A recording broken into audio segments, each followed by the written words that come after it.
सर्व काम दुधे देवी सर्व तीर्थी विसेचिनी पावने सुरभि श्रेष्ठे देवी तुभ्यं नमोस्तुते देवी तुभ्यं नमोस्तुते।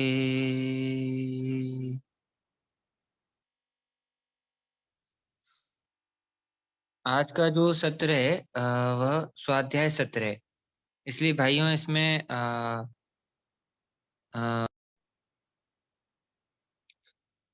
आज का जो विषय मैं उसके बारे में चर्चा कर चुका हूँ कि गौशाला प्रबंधन उच्च चिकित्सा और गाय की संरचना को हमें थोड़ा सा उसकी एक स्ट्रक्चर को समझना है कि वो कैसे स्वस्थ रह सके। तो और उसका थोड़ा कहाँ वह रहती है, उसकी गौशाला प्रबंधन आदि के बारे में भी थोड़ा हम इसमें समझने की कोशिश करेंगे।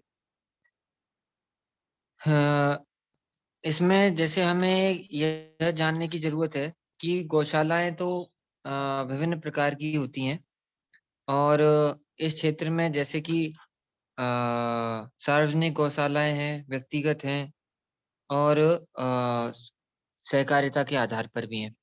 तो इस प्रकार की गौशालाएं विभिन्न गौशालाएं चलाई जाती हैं और उसका वह गौशालाएं स्वावलंबी हों, इस प्रकार का हमें जतन करना चाहिए। तो उसमें क्या कर सकते हैं उसके लिए कुछ चर्चा करते हैं। तो आपने देखा होगा कि जो गौशालाएं हैं उनको जो सहायता मिलती है वो जनता के दान के आधार पर मिलती है।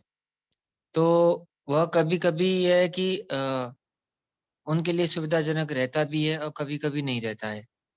तो हर गौशाला अपने बलबूते पर स्वावलंबी बने, इस प्रकार का लक्ष्य हमारा होना चाहिए। और इसमें हम 2 दृष्टि रख सकते हैं, एक तो सरकार से मिलने वाला जो धन है और दूसरा जनता से मिलने वाला। और एक जो होता है कि जो जनता से मिलता है उसमें एक तो दान के रूप में है और एक अ, हम कुछ कार्य करते हैं उसके आधार पर है। तो जो हमारे गौवंश हैं, जिनको लावारिस छोड़ दिया जाता है, तो उनकी संख्या आप देखेंगे दिनों-दिन बढ़ती जा रही है अब। अब जब से थोड़ा सपोर्ट मिला है कि ये व्यवस्था कि गाय वगैरह के आधार पर कुछ आत्मनिर्भर कार्यक्रम की योजना रखी गई है। जब से क्या है कि इनकी संख्याएँ काफ़ी बढ़ रही है और अ, ये सड़कों पर बहुत घूमते हुए दिख रहे हैं, गौवंश। और उससे लोग खेतों में भी बहुत घूमते हैं। तो लोगों कहते हैं कि इससे हमें बहुत समस्या हो रही है। तो इसके लिए क्या ऐसा होना चाहिए कि वह जो इतनी अनमोल चीज़ है, वह उसका महत्व लोग समझ सकें। तो इसके लिए क्या है कि कुछ गाय जो हैं, वो ऐसा हो क्यों रहा है? पहले हमें ये देखने की भी ज़रूरत है। क्योंकि गाय जो हैं, वो घूम रही हैं और दूध देने में असमर्थ हैं और उनका आरोग्य भी उचित नहीं है। तो जो पालन करने वाला है, उसको वह मुख्य रूप से दूध पर निर्भर है और जब वो दूध उनका ज़्यादा उत्पादन हो ही नहीं रहा है, तो फिर वो उनको रखने में अपनी स्वेच्छा दिखाते नहीं हैं। इसलिए जो समस्याएँ हैं गौपालक के साथ, वो हमें समझना आवश्यक है। तो ये समस्याओं को दूर करके अ, हम गौशालाओं को स्वावलंबी बना सकते हैं। तो पहली जो बात है वो दूध की आती है। दूध को नज़रअंदाज नहीं किया जा सकता है क्योंकि यह एक उसका बहुत बड़ा और बहुत महत्वपूर्ण द्रव्य है दूध का, दूध जो गाय का और ये बहुत उपयोगी भी है मनुष्य के लिए। तो इसलिए इसको ऐसा नहीं है कि वो उसके हर गव्य उपयोगी हैं, तो लेकिन वो दूध ना दे और उस पर ध्यान ना दें हम, ऐसा भी होना उचित नहीं है। तो इसके लिए क्या है कि किस प्रकार उसके दूध के उत्पादन की वृद्धि हो। तो अ, ये विस ध्यान रखना है, उसमें नस्ल सुधार हो और गायों के रहन-सहन और खान-पान में सुधार हो, ये हमें ध्यान रखना है। और उसकी जो बिक्री है, दूध की बिक्री है, उसमें भी उचित आधार पर बिक्री हो, ये हमें देखना है। और जो दूध उत्पादन करने वाले हैं, गौपालक हैं और जहाँ जो खरीदेंगे, उनके बीच में कोई बिचौलिया ना हो, इस प्रकार का प्रावधान भी रहे, तो उनको अच्छा रेट मिल सकता है। इस प्रकार मतलब किस प्रकार अच्छे से अच्छा रेट मिले, तो ये हमें ध्यान रखना होगा। और गौशाला में भी दूध बिक्री का व्यवस्था हो और गौशाला के कर्मचारी ही अगर दूध देने की व्यवस्था करें या कोई ऐसा सेंटर बनाएँ, तो वहाँ से ही डायरेक्ट दूध अगर वो लोग ले सकें, तो ये बीच में जो बिचौलिए रहते हैं उससे दूध की एक रेट बढ़ता है, वो भी नहीं बढ़ेगा। इस प्रकार से हम दूध का कुछ विचार कर सकते हैं। और जब कोई उपभोक्ता दूध लेने के लिए आता है, तो गाय के बंधने के स्थान की, दूध निकालने के स्थान की और इकट्ठा करने वाले बर्तनों की आदि की उसकी स्वच्छता, उसका रख-रखाव और यह सब भी थोड़ा-सा असर करता है। और इसमें क्या है कि हम उसे यदि अ, कुछ उसमें चीज़ें या पाश्चराइज़ेशन करेंगे, तो वह थोड़ा-सा ठीक नहीं है।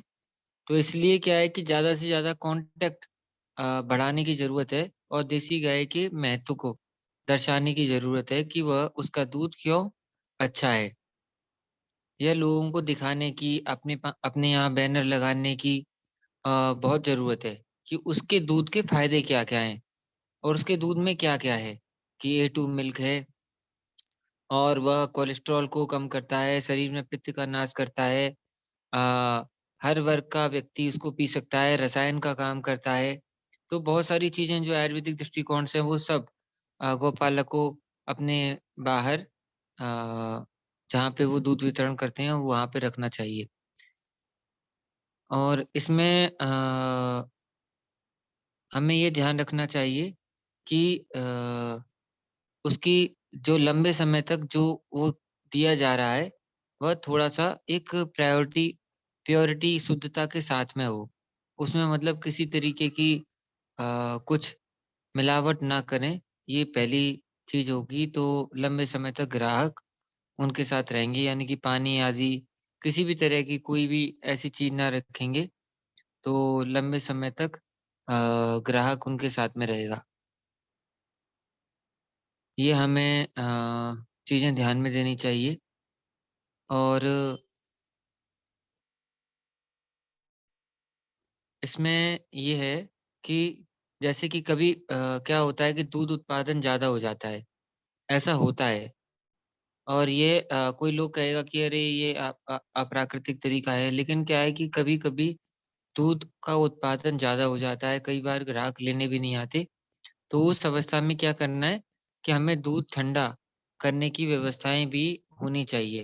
मतलब ठंडे तरीके से अगर हम उसको रखेंगे, तो अ, उसको हम सुरक्षित रख सकते हैं। और अधिक दूध देने वाली जो गौशालाएँ हैं, मिलावट को रोकने के लिए पॉलीपैक आता है, उसका इस्तेमाल कर सकती हैं। छोटे स्तर पर पॉलीपैक मशीन बहुत महँगी नहीं पड़ती है। और हम अधिकतर क्या है कि अज्ञानतावश भैंस के दूध को गाय के दूध की अपेक्षा अधिक पसंद किया जाता है। तो उसकी महत्ता मैंने जैसे वर्णन किया कि बताने की आवश्यकता है कि गाय के दूध में क्या है। गोष् गोष्ठियों के, पत्रकों के, प्रशिक्षणों की कथा के माध्यम से हमें ये दर्शाना चाहिए। और गौशाला को स्वावलंबी बनाने के लिए फिर जैसे कि अभी हमने बात की थी, दुग्ध तो एक अच्छी चीज़ है, उसके साथ में गौमूत्र, गोबर आदि ये सब बहुत अच्छी चीज़ें हैं, जो भी जिनकी गुणवत्ता हमें खुद पता होनी चाहिए और हम उनको बता सकते हैं। आज हम थोड़ी-सी चर्चा इसके स्वावलंबन पर कर रहे हैं, फिर हम इससे संबंधित कुछ चिकित्सा के पॉइंट हैं, वो साझा करेंगे कि विभिन्न बीमारियों में क्या-क्या चीज़ें उपयोग करनी चाहिए। अभी मैं इसके कि गोबर का क्या उपयोग होता है। जैसे गोबर का उपयोग सभी भाई यदि कृषि से जुड़े हैं तो वो समझ रहे होंगे, और कृषि से नहीं जुड़े हैं या गौपालक नहीं है तो अ अ, वह उनको ध्यान नहीं उनका गया होगा। तो इसमें क्या है, जैसे वर्मी कंपोस्ट है ना? कंपोस्टिंग की विधियाँ गोबर से खाद बनाने के लिए बहुत अच्छा वो है। और हमें ऐसा देखिए, गौपालक जो हैं, वो क्या है, उनके सामने समस्या क्या है कि वह उनको जागरूकता की कमी है। उनको एक पता नहीं है कि सही तरीके से क्रमबद्ध तरीके से क्या काम होना चाहिए। वो अपने गोबर का उपयोग नहीं करना चाहते। तो उस गोबर को कुछ युवा लोग उनसे खरीद सकते हैं। कुछ पैसे में वो खरीदें, एक स्टोर बनाएँ और उस गोबर का खाद बनाएँ, या विभिन्न तरह की बहुत चीज़ें हैं, जो गोबर से बनाई जा सकती हैं और बहुत स्वावलंबन अच्छा दे सकती हैं। तो इस तरह गौपालकों को बहुत अच्छे तरीके से हम लोग मोटिवेट कर सकते हैं कि आप गोबर दो। आप गाय को पालो केवल, दूध आप दूध आपकी वो दे रही है, नहीं दे रही है, उसकी चिंता मत करो। गोबर तो दे रही है, गोबर हम लेंगे। आपको कुछ करने की ज़रूरत नहीं है, हम गौमूत्र ले लेंगे। तो इस तरह का प्रकल्प कुछ युवा लोग आरंभ करेंगे और उनको प्रशिक्षण देने के लिए इसमें विभिन्न संगठन काम कर रहे हैं। हम लोग भी टीम बना के काम करते हैं। स्वयंसेवी संघ जो आरएसएस के कार्यकर्ता, विभिन्न कार्यकर्ता इसमें काफ़ी मदद करते हैं और विभिन्न स्थानों पे करते हैं।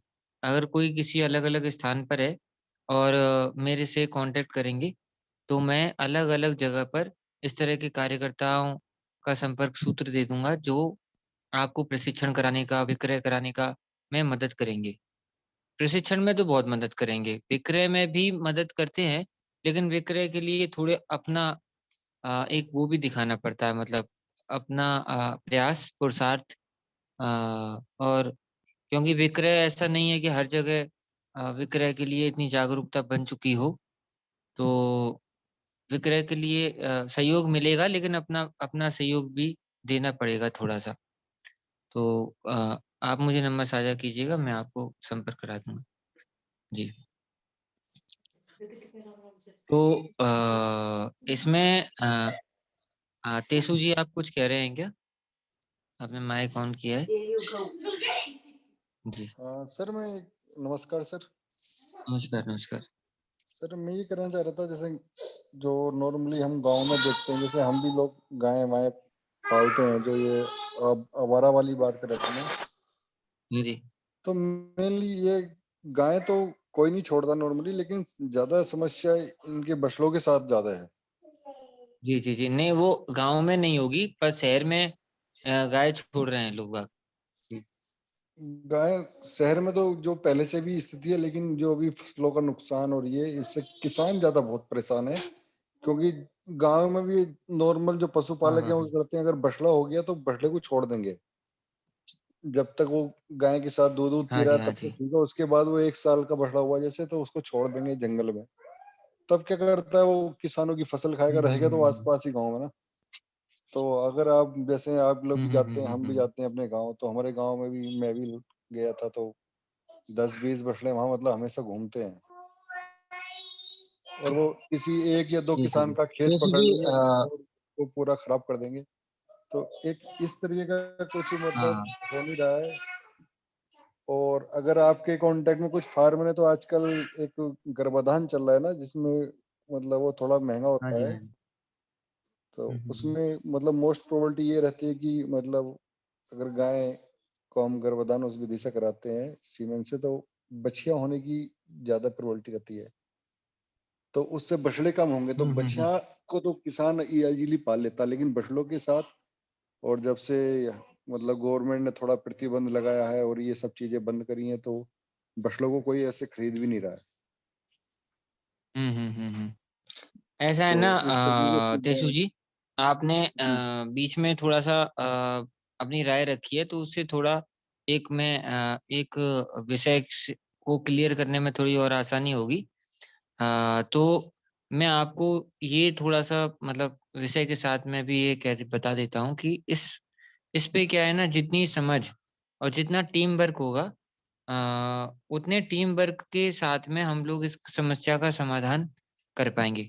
और यदि सरकार के ऊपर रखेंगे तो सरकार ने एक संकेत दे दिया है।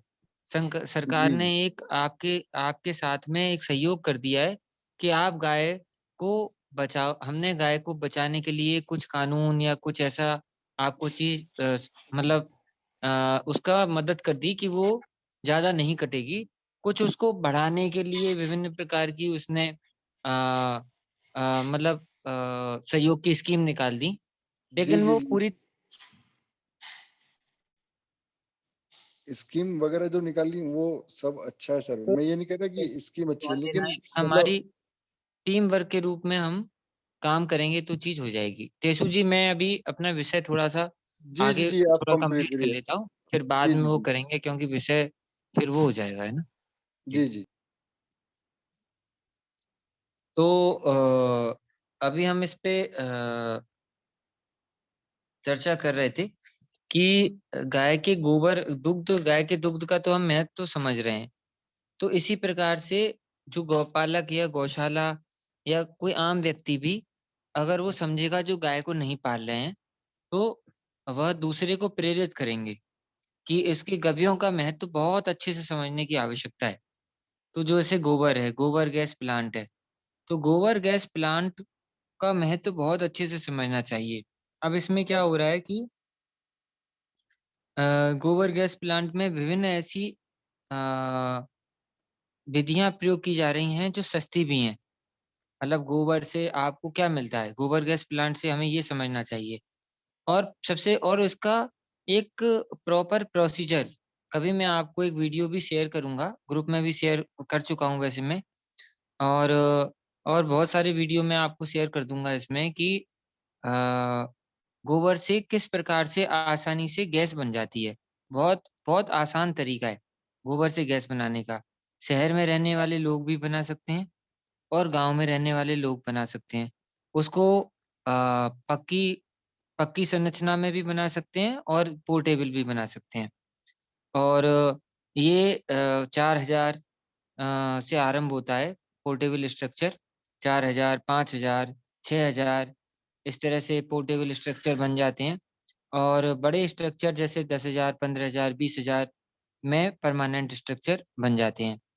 फिर इसमें क्या है कि इसके साथ में अ गोबर गैस के साथ में बिजली निर्माण भी होता है और गोबर गैस के साथ में स्लरी निकलती है गोबर की। तो वो स्लरी क्या होता है, उस स्लरी का महत्व क्या है? वह सब देखिए, जो जानते हैं उनका रिवीजन हो जाएगा, जो नहीं जानते हैं उनको पता चल जाएगी नई बात कि जो गोबर हमारा 6 महीने में तैयार होता है, 3 महीने, 4 महीने में तैयार होता है अ खाद के रूप में, तो वह ये गोबर 3-4 दिन के अंदर इस स्लरी के रूप में तैयार हो जाता है और इस स्लरी का उपयोग हम बहुत अच्छे से कर सकते हैं और इसमें स्लरी में आप कुछ भी जैसे दीमकों को मारने के लिए हींग वगैरह जहाँ वो चलता है उसमें मतलब जब आप उसको दे रहे हैं पानी के साथ में, तब आप उसको दे सकते हैं और इसमें कुछ जीवामृत आदि भी का घोल बनाने के लिए भी इसका उपयोग कर सकते हैं और उस स्लरी का प्रयोग आप गोबर का पेंट बनाने में भी कर सकते हैं। सबसे अद्भुत इसकी एक बात इस समय आई है। तो गोबर का जो पेंट है, प्राकृतिक पेंट है, वैदिक पेंट है, 2 नाम से आ रहा है। 2 ब्रांड उसको बना रहे हैं, एक प्राकृतिक पेंट, एक वैदिक पेंट। तो अ, वो बिल्कुल डिस्टेम्पर के समकक्ष खड़ा हुआ है इस समय और उसको मैं आपको एक जानकारी भी दे रहा हूँ कि जयपुर में उसकी ट्रेनिंग हो रही है। आप लोग केएचपीआई करके नेट पे डालेंगे तो आपको वो ट्रेनिंग का शेड्यूल मिल जाएगा और उसमें आप ट्रेनिंग के लिए वो कर सकते हैं, नामांकन अपना करा सकते हैं। तो बहुत अच्छा ट्रेनिंग है वो क्योंकि जो गाय अभी दूध देने में सक्षम नहीं हो पा रही है या उसका संवर्धन नहीं हो पाया है या कोई उसे परेशानी है, तो उसका जो ये गोबर है केवल, गोबर ही उसे स्वावलंबी बना देगा। इतना बड़ा उद्योग ये है पेंट का। मतलब पेंट का तो उद्योग जैसे कोई भी गुरुकुल है या कोई भी है, उसमें क्या है कि पेंट के अंदर एक प्राकृतिक उसके अंदर सुगंध भी रहेगी और जो गोबर के गुण हैं वो भी उसके अंदर रहेंगे। तो ये बहुत अच्छा एक प्रकल्प है। तो इसको हमें हमें ध्यान में रखना है और इससे जो बिजली बनती है बहुत सस्ते और बहुत आसान तरीके से बन जाती है। ये मैंने देखी, मेरे आस-पास के लोग हमारे बना रहे हैं। ऐसा नहीं है कि कोई बहुत बड़ा कठिन प्रोजेक्ट है। ये प्रैक्टिकल प्रोजेक्ट है, जो लोग कर रहे हैं। जैसे गोबर गैस उन्होंने लगाया प्लांट परमानेंट, उसमें उन्होंने अपनी जो बाथरूम की मल है उसको बाथरूम के टैंक का, लैट्रिन के टैंक का मल भी उसमें अटैच कर दिया है। कुछ ने अटैच कर दिया है, कुछ ने नहीं किया है। जो करना चाहते हैं वो कर सकते हैं। कोई इसमें वैसा कंपल्सन तो है नहीं। तो वह उन्होंने उसको जोड़कर और जो जिनको पसंद नहीं है, मतलब जैसे कि मानव मल के का गैस का या उसका आहार ग्रहण करना, तो वो अलग-अलग रख सकते हैं। तो उसमें वो दोनों को, जैसे एक किसान ने दोनों को उनको मिलाकर अपना गैस बना रहे हैं और फिर उस गैस से अल्टरनेटर जोड़कर बिजली का निर्माण कर रहे हैं। और बहुत 100 डेढ़ 100 ग्राम उसमें 100 डेढ़ 100 एमएल उसके अंदर वो मिलाते हैं डीज़ल और उसमें अपना अल्टरनेटर चला के उससे अब बिजली का निर्माण कर लेते हैं। तो इस प्रकार से और बहुत मतलब जुगाड़ू तरीके से उन्होंने सस्ते तरीके से उन्होंने अपना व्यवस्था की है और बहुत आसानी से उनकी बिजली बनना, वहीं पे आटा चक्की उन्होंने लगा रखी है, वो आटा चक्की चल जाती है। पशुओं को के लिए चारा काटने वाली मशीन है उसी में। तो ऐसे कई प्रकार की छोटी-छोटी मशीन उन्होंने आस-पास लगा रखी हैं, तो बहुत पूरा काम उनका उसी से हो जाता है। तो इस प्रकार गौशाला स्वावलंबन का एक ये नींव है। मतलब आपको बिजली लेनी नहीं पड़ेगी और कितने पशु पे कितना है, ये थोड़ा-सा इसमें देखने वाला काम रहता है। लेकिन जब आप पॉइंट बनाएँगे अ, तो यदि कोई विशेषज्ञ आएँगे तो मैं आपको ये भी एक बार हम कभी क्लियर कर देंगे कि कितने पशु में कितने गोबर हमारा निकलेगा और कितने लोगों के लिए बिजली हमारी तैयार हो जाएगी। लेकिन फिर भी जैसे गोबर गैस अ, 2 पशुओं से 4-5 परिवार के लिए अच्छी गोबर गैस बन जाती है और उसमें मतलब सुबह-शाम का खाना एकदम बन जाता है। अ, इतना तो है और उसमें बिजली निर्माण कितने पशु में और हो जाता है ये सब थोड़ा मैं और आप आगे कभी आप पूछना चाहेंगे तो मैं और आपको बता दूँगा। ठीक है? और इसमें क्या है कि आगे इसमें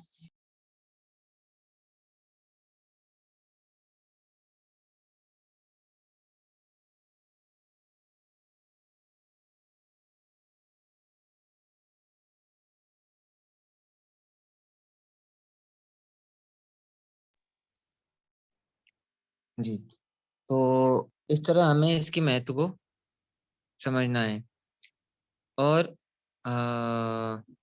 इसमें जैसे कि कुछ जो कचरा निकलता है गाँव में, उस कचरे का भी हम उपयोग कर सकते हैं। जैसे कि खाद का अनाज का कचरा निकल रहा है, उस अनाज के कचरे को भी हम कंपोस्ट आदि बना सकते हैं और उससे भी हम इस प्रकार से उपयोग में ले सकते हैं जैसे कि गैस बनाने के काम में, तो उसकी मशीन अलग आती है, जो हमारे कचरे वगैरह से गैस बनाती है, उसकी अलग मशीन है। तो इस प्रकार से हम अपने मुख्य रूप से गाय की चर्चा कर रहे हैं, तो हम अभी उसी की करेंगे। तो हम उसका उपयोग कर सकते हैं। तो और गाय के गोबर से आप जो दैनिक जीवन में विभिन्न प्रकार की उपयोग में आने वाली चीज़ें बनती हैं। जैसे दंत मंजन है, धूप बत्ती है, साबुन है और दर्द निवारक तेल हैं और बहुत सारी मतलब गोबर से उपयोगी औषधियाँ बन रही हैं। तो औषधि बन रही है और जैसे पेंट वगैरह के बारे में तो चर्चा कागज़ बन रहा है केएचपीआई ही कागज़ की ट्रेनिंग देता है। तो ऐसे कई प्रकार के प्रकल्प गोबर से बन रहे हैं, ईंट बन रही है, वैदिक प्लास्टर बन रहा है। तो इस प्रकार का हम कई सारे प्रकल्प उससे अपना सकते हैं। तो अभी हम ये 2 विषय रखेंगे, फिर आगे हम जाएँगे क्योंकि फिर हम गौमूत्र और गौमूत्र से क्या-क्या बनता है, गौमूत्र से बहुत सारी चीज़ें बनती हैं और तो उस पे फिर आगे चर्चा करेंगे। अ, इसमें और हमें जैसे कि देखिए अ, दूध के जो उत्पादन है, उसका तो बहुत सारे आयाम हैं, उनकी गवियों से जैसे घी वगैरह बनाया जाता है।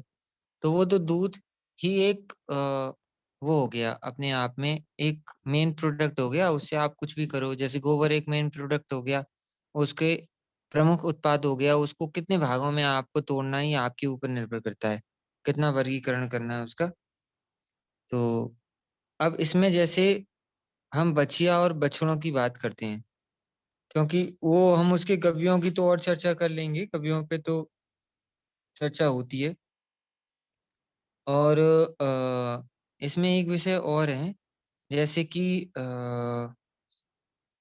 एक कुछ वहाँ पे हमें कुछ शाक वाटिका का भी निर्माण करना चाहिए, गौशाला में। क्योंकि कुछ न कुछ वहाँ सब्जियों का उत्पादन होता है और गौशाला के लिए मुख्य रूप से कुछ औषधियाँ गौशाला में होनी चाहिए। जो औषधियाँ हमारे पशु के लिए भी अच्छी हैं, जो उनके लिए कौन-कौन सी औषधियों की आवश्यकता है, उसका एक लिस्ट हमारे पास होनी चाहिए। और उसमें किस प्रकार का जो चारा ऐसा है कि एक बार जैसे हमने काटा, तो फिर वो बार-बार हमें आसानी से उपलब्ध होता जाए। तो इस प्रकार के चारे भी विभिन्न गौशालाएँ हैं जिन्होंने इस पे काफ़ी काम किया है। तो वह चीज़ भी हम अपने यहाँ उपयोग कर सकते हैं। और जैसे गौशालाओं में जैविक सब्जी का उत्पादन हम करते हैं, तो ये व्यावसायिक दृष्टिकोण से भी हमारे लिए अच्छा रहता है। ये हम वहाँ पर कर सकते हैं क्योंकि अपने पास ज़मीन है और वहाँ पर कुछ उपयोग किया जा सकता है। और खाद भी है अपने पास तो उस खाद का उचित इस्तेमाल करना चाहिए। अब ये बछिया व बछड़ों की बिक्री, मतलब जैसे मेरे कहने का मतलब ये था कि जहाँ पर गाय है वहाँ पर खाद का उचित प्रयोग होना चाहिए। चाहे शहर हो, चाहे छत पे बागवानी हो, चाहे वो किसी भी प्रकार से उसकी खाद का उपयोग तो ज़रूर, मतलब हर प्रकार की खाद, ज़्यादा से ज़्यादा खाद बनाने की कोशिश करनी चाहिए। अगर वो खाद अ, आपके काम में नहीं आ रही है तो फिर आप उसे बायोगैस के रूप में उपयोग कर सकते हैं। स्लरी के रूप में उपयोग करते हैं तो भी खाद आएगी। फिर वो खाद ऐसी रहेगी, वो सूखी खाद नहीं बनेगी। वो आपकी अ, एक जैसे वर्मी कंपोस्ट जैसी बनने में थोड़ा वैसी नहीं बन पाएगी। अ, और वो दूसरे मतलब स्लरी के रूप में रहने पे वो पेंट वगैरह के काम में ज़्यादा आएगी। जी, तो ये हम उपयोग कर सकते हैं। तो अब जैसे कि आप देखेंगे प्रत्येक गौशाला के पास सीमित मात्रा में संसाधन होते हैं। इसलिए गौशाला सीमित संख्या में ही अपने पास गौवंश को रखना चाहती है। और यदि ऐसी अवस्था में हम अच्छी नस्ल की बछिया और बछड़े तैयार कर सकें, तो यह उनके लिए गौपालकों के लिए एक अच्छा वो रहेगा, नस्ल सुधार उसमें हो सके, तो ये उनकी आमदनियों का अच्छा स्रोत भी बन सकता है। यदि नस्ल सुधार के माध्यम से बहुत बड़ी कोई स्थायी सेवा गौपालन एवं गौ संवर्धन के क्षेत्र में नहीं करेंगे, तो ये उनके लिए उपयोगी नहीं रहेगा। इसलिए अच्छी नस्ल के सांड उपलब्ध होने बहुत आवश्यक हैं। तो उसमें जैसे कुछ नस्लें होती हैं, साहीवाल है, रेड सिंधी है, हरियाणवी है, थारपारकर है, गीर है, कांकरेज है, गंगातीरी हैं। इनके सांड मतलब इनकी जो दुग्धवर्धक क्वालिटी है वो अच्छी है, तो इनका प्रयोग किया जा सकता है। और मुख्य रूप से क्या है, जो स्थानीय क्षेत्र के हैं, उनके आधार पर ही हमें मुख्य रूप से ध्यान देना चाहिए कि उन स्थानीय गौवंश के आधार पे नस्ल सुधार हो। ये नहीं है कि हम कुछ जो निश्चित गौवंश की बात कर रहे हैं, केवल उन्हीं का सुधार करें। या पहले से जिनका संवर्धन हो चुका है, उन्हीं से हम सबको क्रॉस कराएँ, ये भी ठीक नहीं है। अपनी-अपनी क्षेत्रीय गायों के लिए क्षेत्रीय सांड ही उपयोगी हैं, जो वहीं के देसी सांड हैं। तो इस प्रकार से अ, हम उनको देखभाल करें, उनका ग्रेड बनाएँ। कई लोग गौ संवर्धन में बहुत अच्छा काम कर रहे हैं। उनकी एक लाइब्रेरी बना के रखते हैं, तालिका बना के रखते हैं कि उनकी माँ कौन-सी है, उसकी माँ कौन-सी थी, पिता कौन से हैं और फिर उनका पहले का रिकॉर्ड सारा वो पहले का रिकॉर्ड रखते हैं इस तरह से। तो अ, इस तरह से हम उनका अच्छा धीरे-धीरे करके संवर्धन कर सकते हैं। और इस बात पे ध्यान देना हमें चाहिए कि पहले पहले 3 महीने इन बच्चों को माँ का दूध मिलता रहे, इस बात का ध्यान रखना चाहिए। 6 महीने तक बच्चों को माँ का दूध मिले, इस बात का ध्यान रखना चाहिए। क्योंकि दूध उनके लिए बहुत आवश्यक है, बच्चों के लिए। और कितनी मात्रा में दूध मिले मतलब जिससे कि वो थोड़ा-सा उनका पोषण हो, इस बात का ध्यान रखें। अपना हम उस समय केवल ये सोचेंगे कि नहीं हमारा काम नहीं चल रहा है दूध नहीं बिक रहा है, तो क्या है कुछ समय बाद वो गाय का मन भी अच्छा खुश नहीं रहेगा और वो जो तैयार हो रही है बछिया या बछड़ा, उसका भी समर्थन नहीं हो पाएगा। वो हमेशा कमज़ोरी बना रहेगा। ढुलाई और परिवहन में बछड़ों का जो उपयोग है, उसके बारे में थोड़ा विचार आजकल का ट्रैक्टर का समय आ गया है, आधुनिक समय हम बोलते हैं जिसे, तो उसमें हम लोग सोचते हैं कि इन लोगों की क्या आवश्यकता है, बछड़ों की और इनकी। लेकिन उनकी उपयोगिता को थोड़ा बनाए रखने के लिए हम सामान्य काम उसमें कुछ आजकल बहुत सारे अग्नि कार्ड वगैरह कंपनियों ने आसान करने के लिए पहिए लगा दिए हैं हल में और एक सीट लगा दी है। तो उस सीट पर बैठकर अच्छे से वो जो किसान है वो अ, मतलब अपना ये अच्छे से बछड़ों को हाँक सकता है। मतलब उनको बैल को हाँक सकता है। तो इस प्रकार से बहुत सारी तकनीकी हैं। जैसे राजीव दीक्षित जी कहते थे कि उसमें कुछ ऐसी चीज़ें लगा दें पहियों में ताकि उनको खींचने में आसानी हो और बैल के लिए।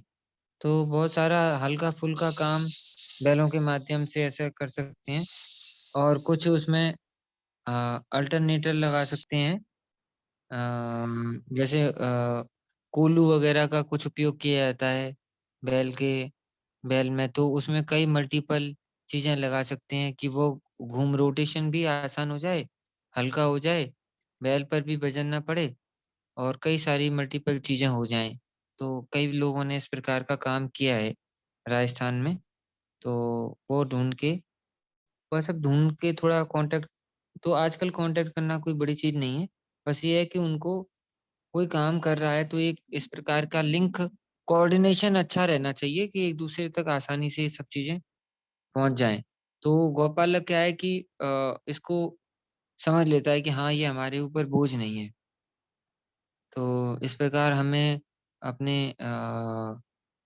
साँड़ों को अहमियत देने की कोशिश करनी चाहिए।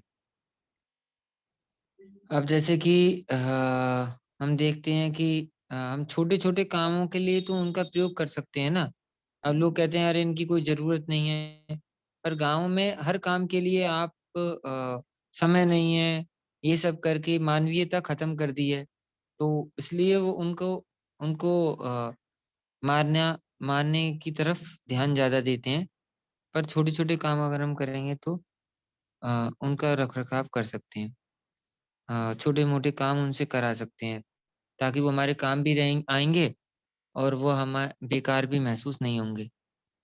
तो ये बेकार हमने बनाया है ना उनको, ट्रैक्टरों का आविष्कार किया है, हमने अपनी सुविधा के लिए किया है ना। ये तो उनका भी है, पृथ्वी तो उनका भी घर है। तो इसमें हमें सोचना होगा कि कैसे उनका सदुपयोग हो। हमने बुद्धि अगर थोड़ी ज़्यादा अपनी विकसित हुई है, हमारे स्नायु कोष विकसित हुए हैं, तो इसका मतलब ये है कि प्रत्येक जीव जो इस जीवन चक्र में हमारे साथ जुड़ा है, वह उसका सदुपयोग हो और प्रकृति में जो चक्र है, संतुलन चक्र है, वह ना टूटे। इसका सबसे महत्व मनुष्य इसका जो अ, एक दायित्व है, वो मनुष्य के ऊपर है। तो ये हमें ध्यान देना चाहिए, ये नहीं कि हमारे पास ट्रैक्टर है तो हम इनका क्या करें? इनको मार दें, इनकी ज़रूरत नहीं है, ये एक उचित तर्क नहीं है। तो इस प्रकार से हमें और उसके खाद का भी उपयोग किया जा सकता है और उनके मूत्र का भी प्रयोग किया जा सकता है, नर पशु का। तो इसमें फिर बहुत सारी चीज़ें उनकी देखी हैं, उनकी शक्ति का तो प्रयोग किया ही जा सकता है। तो इस तरह से हम नदियों को बिल्कुल भी व्यर्थ ना समझें। तो उनका सदुपयोग करने के लिए हमें काम करना चाहिए। अब जैसे माल ढुलाई के लिए किराए पर हम बैलगाड़ी का व्यवस्था बना सकते हैं और इसमें से जैसे 2 पहिए व 4 पहिए की हवादार टायर की उन्नत किस्म की बैलगाड़ियाँ बना सकते हैं। 15 से 30 कुंटल तक का भार 15-20 किलोमीटर तक वो आसानी से ले आ सकता है। तो ऐसे छोटे-मोटे काम वो कर सकता है, प्रदूषण रहित वह काम करेगा। तो भवन निर्माण की सामग्रियाँ हैं और कृषि उपज की सामग्रियाँ हैं, मंडी से गोदामों तक की ढुलाई है, नगर कस्बों में अ, और जो फैक्ट्रियों में का सामान है, ढुलाई का सामान है, वह सब सामान बैलगाड़ी आसानी से कर सकती है। तो ये सब थोड़ा प्रोत्साहन गाँव के स्तर पे प्रोत्साहन देना चाहिए लोगों को कि आप ये सब करें। और गौ ऐसा है ना कि अगर गौपालक गाय की विभिन्न गवियों से आत्मनिर्भर होगा, तो वह ये सब चीज़ें करेगा। क्योंकि उसे आजकल क्या है कि आदमी ये सोच रहा है मेरे पास पैसा आए, पैसा। पैसे को केंद्रित नहीं रहकर जो साधन है, जो गाँव में अनाज है, सब्जियाँ हैं सहकारिता के आधार पर विभिन्न कपड़ा उद्योग हैं, वो सब जब गाँव में होगा, तो व्यक्ति क्यों ये सब ज़्यादा पैसे की ओर भागेगा। वह अपने बैलों समय भी उसके पास रहेगा, वह इस प्रकार का काम भी कर सकता है। तो ये हमें ध्यान रखना चाहिए। जैसे बैलगाड़ी जो आती है लगभग 15,000 20,000 रुपए तक की बैलगाड़ी बन जाती है।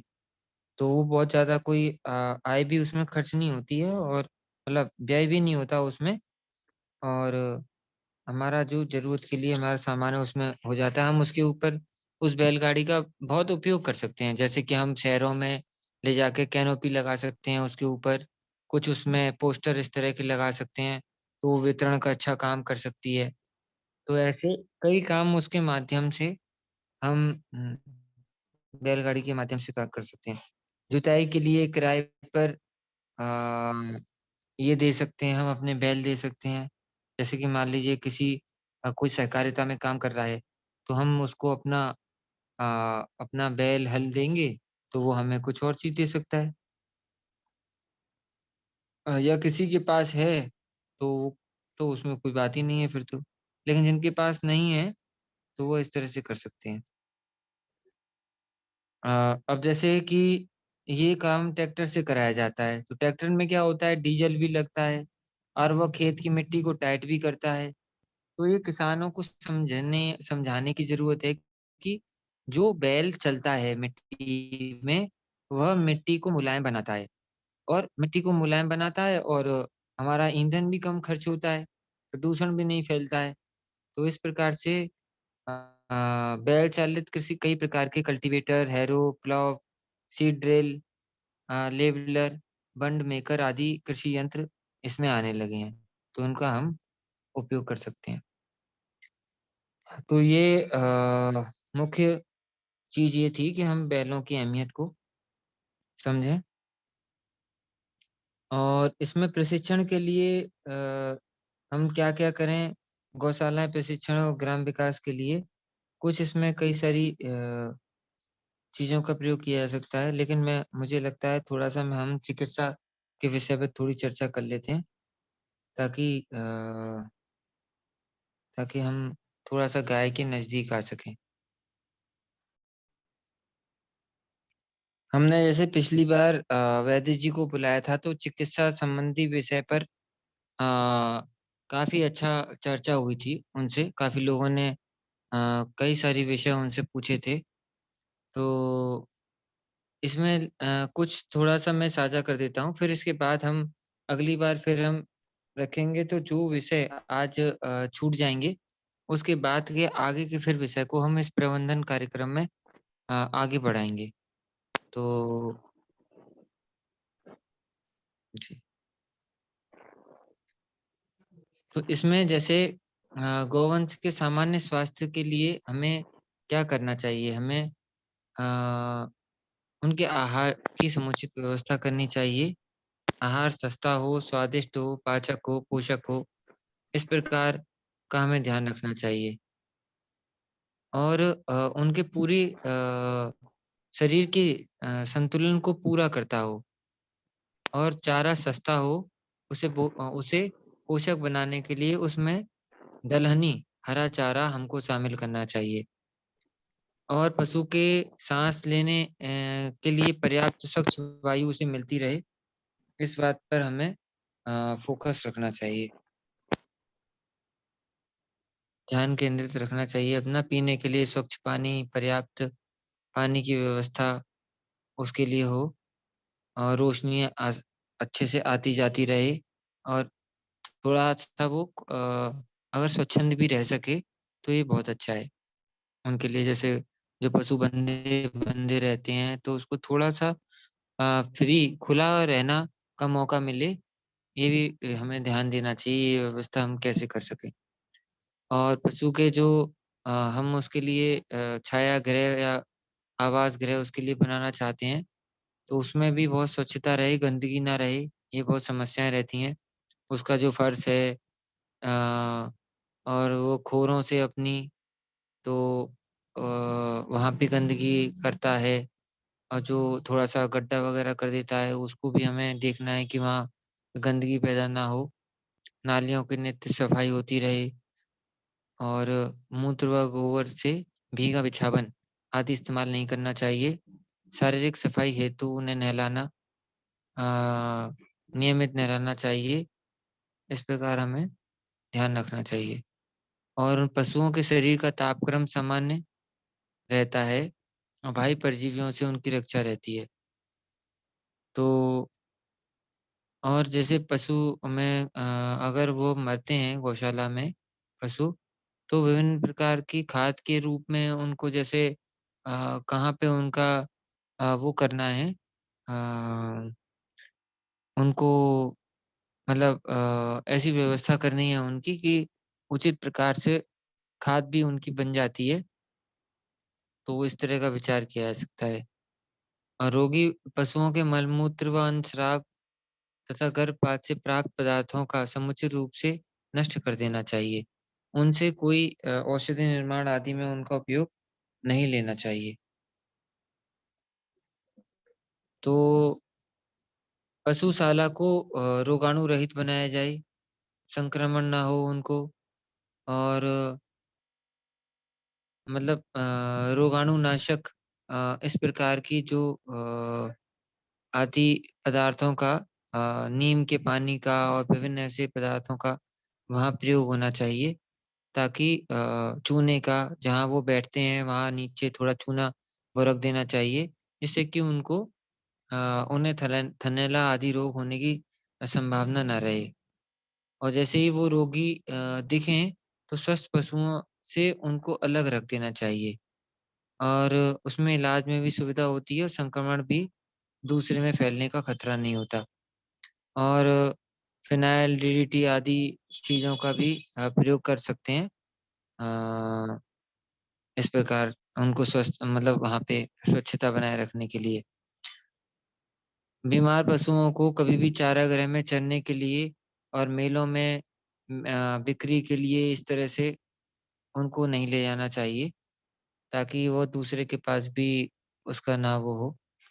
तो ये हमें इस तरह की कुछ सामान्य जानकारी रखनी चाहिए और जैसे उनकी प्रतिरक्षा करने के लिए टीकाकरण का प्रयोग करते हैं, तो हमें इसमें टीकाकरण से पहले हमें ये देखना है कि पशुओं के लिए हम आयुर्वेदिक तरीके से, होम्योपैथिक तरीके से क्या प्रावधान कर सकते हैं, उसका ज्ञान हमें लेने की कोशिश करनी चाहिए। क्योंकि क्या है देखिए जैसे लोग विरोध करते हैं एलोपैथिक चिकित्सा का, लेकिन एलोपैथी के नकारात्मक प्रभाव को हम तब रोक सकते हैं जब हमारे पास बहुत अच्छा ज्ञान होगा। हम उसकी संरचना को ही नहीं समझते पशु की, तो हम उसकी आयुर्वेदिक और होम्योपैथिक दवा कैसे उसको करा सकते हैं। तो जो डॉक्टर समझ रहा है वो पूरी तरह से वेटरनरी डॉक्टर, एलोपैथिक डॉक्टर है। तो इसलिए हमें पूरा ध्यान रखना होगा कि हमारा पशु क्या चाहता है। अभी-अभी हमने आज उस पे ज़्यादा चर्चा नहीं कर पाए हैं, लेकिन आगे के सत्रों में हम उस पे चर्चा करेंगे कि हमारा पशु कैसे बीमार ना पड़े। तो ये हमें विशेष रूप से अपना ज्ञान बढ़ाने की ओर ध्यान देना चाहिए। तो प्राथमिक चिकित्सा के रूप में ये है कि पहले बीमारियाँ ना आएँ, इस प्रकार का हम कार्य करें और देसी उपचारों को अपनाएँ जिनसे कि बीमारी उनको ना आए या हमें लगता है थोड़ा बहुत है तो उसे हम दूर कर सकें। तो बीमार पशु के जो सामान्य लक्षण हैं, उस वो कैसे लक्षण प्रकट होते हैं, ये भी हमें जानना चाहिए। अब जैसे कि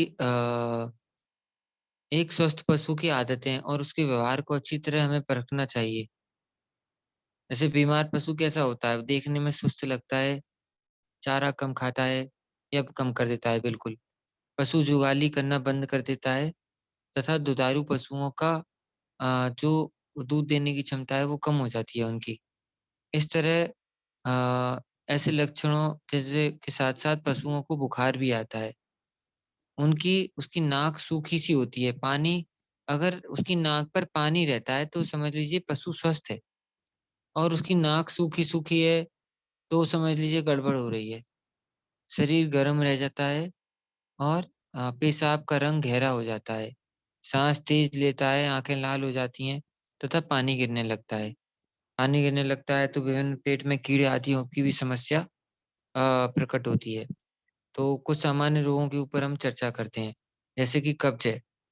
तो हम इन पर चर्चा करेंगे तो वो हमें भी जैसे चाहे हम गौपालक हैं या नहीं हैं, लेकिन हम सचेत कर सकते हैं गौपालक को या उन लोगों को हम गाइड कर सकते हैं कि आप ऐसा-ऐसा काम करो। और जो गौपालक हैं वो जागरूक रह सकते हैं। कब्ज़ में अधिक मात्रा में सूखा दाना, दाने की अधिक मात्रा, गला सड़ा खाना देने से बदहज़मी हो जाती है उनको या कब्ज़ हो जाती है। इस रोग में गोबर कड़ा हो जाता है और पशु को तकलीफ होती है। इसके लिए जैसे कि हम लोग विरेचन औषधियों का प्रयोग करते हैं, तो उनको भी रेचक औषधियाँ इसमें देनी चाहिए। जैसे कि 50 ग्राम काला नमक, 60 ग्राम सादा नमक, 15 ग्राम हींग और 50 ग्राम सौंफ लेकर 500 ग्राम गुड़ में मिलाकर दिन में 2 बार देना चाहिए। तो इस प्रकार की हमको विधि अपनानी चाहिए। जैसे कि एलोवेरा है। अ, एलोवेरा भी उसका भी प्रयोग किया जा सकता है और जैसे कि एलोवेरा 15 ग्राम के जो मेल 2 ग्राम ये आपको उनकी दुकान पे मिलेंगे, जड़ी-बूटी वालों की और सौंठ 10 ग्राम, पिपरमेंट तेल की 20 बूँदें शरीर की मतलब शीरे की उचित मात्रा में मिलाकर रेचक गोली बना लें। सुबह खाली पेट 1 गोली देने से पाचन ठीक रहता है उसका। अलसी का तेल 25 से 50 मिलीलीटर बड़े पशुओं को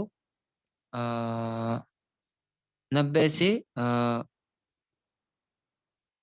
बड़े पशुओं को देना चाहिए 25 से 50 मिलीलीटर और छोटे पशुओं को 10 से 15 मिलीलीटर छोटे पशुओं के लिए देना चाहिए।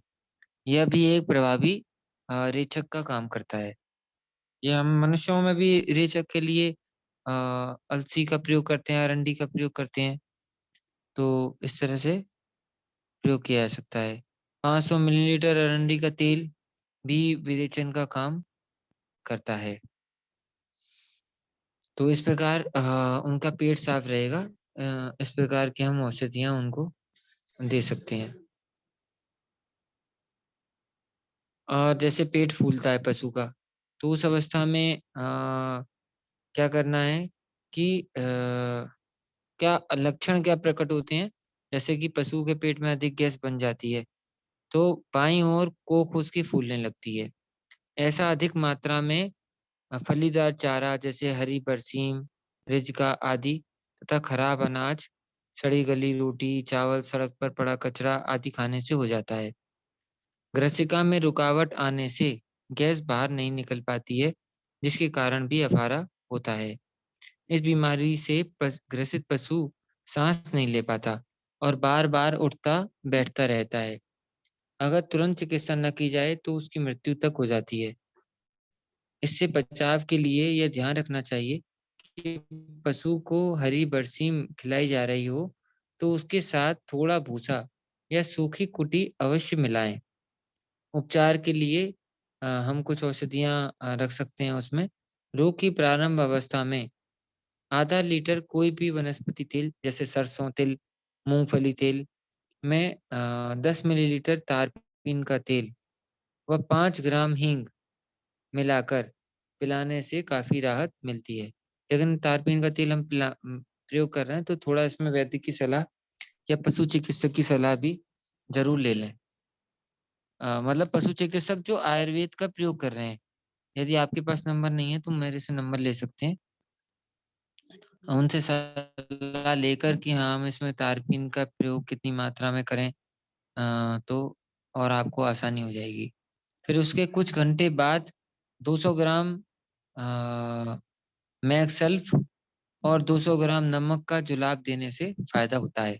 तो ये जो विधि है इसको प्रॉपर विधि हमको आनी चाहिए, तभी हम इसका प्रयोग करें। तो हम इसके बारे में अच्छी जानकारी जानकार से ले लें, क्योंकि हमें उसे जुलाब देना है इस तरह की हमें औषधि देनी है तो हमें उचित जानकारी होनी चाहिए। अगली इसमें औषधि है जैसे 100 ग्राम काला नमक, 30 ग्राम हींग, 100 मिलीलीटर तारपीन का तेल, 500 मिलीलीटर अलसी का तेल का मिश्रण बनाकर पिलाएँ। इससे गैस बनना बंद हो जाएगी व आंतों में भी गति बढ़ेगी। इससे खाया हुआ भोजन जल्दी बाहर निकल जाएगा। तो इसके लिए भी वैद्य की सलाह थोड़ा लें। अ, तो ये बस मैं ये जो कुछ प्रयोग हैं अफारे के लिए, तो इसके लिए वैद्य की सलाह लें और थोड़ा जानकारी के लिए मैंने आपको ये करा दिया है कि ऐसे प्रयोग हम कर सकते हैं। यदि पेट फूलता ही जा रहा है, तो पशु चिकित्सक से हमें संपर्क करना चाहिए और ऐसी अवस्था में पेट के उभरे हुए भाग यानी कि बाएँ कोख में किसी अ अ, कुछ ऐसी विधि है मतलब उसको मैं अभी बता नहीं रहा हूँ। तो क्या है कि उसको चिकित्सक ही करेंगे तो और अच्छा रहेगा। तो वो अभी मैं बताना अभी सत्र में उचित नहीं है। तो अगला जो बिंदु है इसमें जैसे दस्त होता है, तो अ, दस्त की अवस्था में हमें क्या ध्यान रखना चाहिए? तो जैसे बड़े पशुओं को 60 ग्राम पिसी खड़िया, 15 ग्राम कत्था, 60 ग्राम बेलगिरी चूरा, 2 ग्राम थोड़ी-सी अफ़ीम 10 ग्राम बबूल का गोंद, 500 मिलीलीटर चावल के माड़ में मिलाकर दिन में 2 से 3 बार देने पर दस्त रुक जाते हैं। अफ़ीम के विषैले गुणों के कारण अत्यधिक सावधानी इसमें बरतना आवश्यक है। तो अफ़ीम कहाँ से मिले कैसे उसका प्रयोग करें, यह भी चिकित्सक से सलाह लेनी आवश्यक है। अगला इसमें प्रयोग है 250 ग्राम शीशम की हरी पत्तियों को महीन पीसकर 1 लीटर पानी में घोलकर बीमार पशुओं को पिलाएँ और इससे आराम होने तक सुबह-शाम दोनों समय तक पिलाएँ। ये 2 प्रयोग किए जा सकते हैं। ये दूसरा प्रयोग अफ़ीम के मुकाबले उसमें अफ़ीम है इसलिए वो थोड़ा-सा जटिल हो जाएगा। पर औषधि के रूप में वो उपलब्ध हो जाती है, वैद्य की सलाह में उसको परामर्श से प्रयोग कर सकते हैं। और कुछ भी जैसे कि मरोड़ के साथ में दस्त आते हैं पशु को तो कमज़ोर हो जाता है। इस रोग में दस्त के साथ आम आए या खून आए और छोटे बच्चों को क्रियोलिन या फ़ार्मेलिन की 10 बूंदें पानी में मिलाकर पिलाएँ। बड़े पशुओं को अरंडी या अलसी के 500 ग्राम तेल में 60 ग्राम पिसी हुई सौंफ और 100 ग्राम पिसी हुई बेलगिरी मिलाकर पिलाना लाभकारी रहता है। और इसको कैसी क्वांटिटी में देना है और कितनी बार देना है, तो इसके लिए आपका पशु की अवस्था कैसी है, इसके ऊपर निर्भर करता है।